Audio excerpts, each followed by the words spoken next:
जब रावण ने देखा कि हमारी पराजय निश्चित है, तो उसने 1000 अमर राक्षसों को बुलाकर रणभूमि में भेजने का आदेश दिया। ये ऐसे थे जिनको काल भी नहीं खा सका था। विभीषण के गुप्तचरों से समाचार मिलने पर श्री राम को चिंता हुई कि हम लोग इनसे कब तक लड़ेंगे। सीता का उद्धार और विभीषण का राज तिलक कैसे होगा, क्योंकि युद्ध की समाप्ति असंभव है। श्रीराम की इस स्थिति से वानर वाहिनी के साथ कपिराज सुग्रीव भी विचलित हो गए कि अब क्या होगा। हम अनंत काल तक युद्ध तो कर सकते हैं, पर विजयश्री का वरण नहीं। पूर्वोक्त दोनों कार्य असंभव हैं। अंजनानंदन हनुमान जी आकर वानर वाहिनी के साथ श्रीराम को चिंतित देखकर बोले, प्रभु क्या बात है। श्रीराम के संकेत से विभीषण जी ने सारी बात बतलाई। अब विजय असंभव है। पवन पुत्र ने कहा, असंभव को संभव और संभव को असंभव कर देने का नाम ही तो हनुमान है। प्रभु आप केवल मुझे आज्ञा दीजिए, मैं अकेले ही जाकर रावण की अमर सेना को नष्ट कर दूंगा। परंतु कैसे हनुमान, वे तो अमर हैं। श्री राम जी ने कहा, प्रभु इसकी चिंता आप न करें, बस सेवक पर विश्वास करें। हनुमान बोले। उधर रावण ने चलते समय राक्षसों से कहा था कि वहां हनुमान नाम का वानर है, उससे सावधान रहना। हनुमान जी को रणभूमि में देखकर राक्षसों ने पूछा, तुम कौन हो?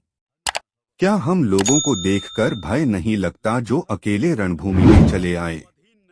मारुति बोले, क्यों आते समय राक्षसराज रावण ने तुम लोगों को कुछ संकेत नहीं किया था जो मेरे समक्ष निर्भय खड़े हो? निशाचरों को समझते देर न लगी कि ये महाबली हनुमान हैं। फिर भी वे सोचे, तो भी क्या, हम अमर हैं, हमारा ये क्या बिगाड़ लेंगे। भयंकर युद्ध आरंभ हुआ। पवनपुत्र की मार से राक्षस रणभूमि में ढेर होने लगे। चौथाई सेना बची थी कि पीछे से आवाज आई, हनुमान हम लोग अमर हैं, हमें जीतना असंभव है। आथ अपने स्वामी के साथ लंका से लौट जाओ, इसी में तुम सबका कल्याण है।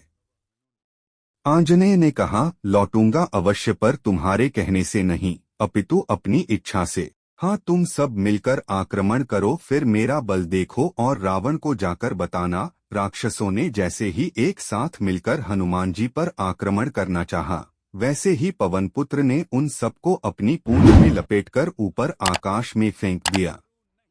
वे सब पृथ्वी की गुरुत्वाकर्षण शक्ति जहां तक है, वहां से भी ऊपर चले गए, चले ही जा रहे हैं। चले मग जात सूखी गए गात, तुलसीदास उनका शरीर सूख गया, अमर होने के कारण मर सकते नहीं।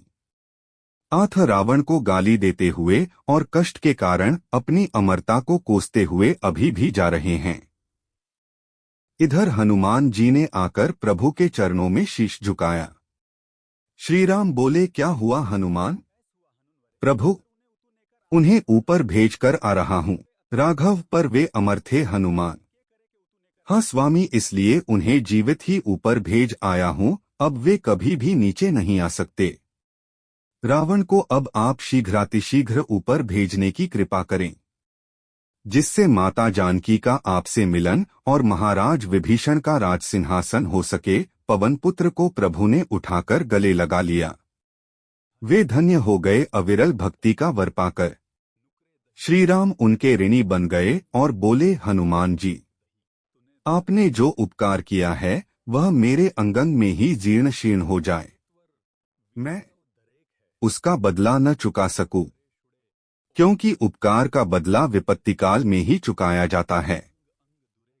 पुत्र तुम पर कभी कोई विपत्ति न आए, यह सुनकर निहाल हो गए आंजनेय। हनुमान जी की वीरता के समान साक्षात काल, देवराज इंद्र, महाराज कुबेर तथा भगवान विष्णु की भी वीरता नहीं सुनी गई, ऐसा कथन श्री राम का है। कृपया वीडियो पसंद आने पर लाइक, सब्सक्राइब, शेयर एवं कमेंट करने का कष्ट करें। धन्यवाद।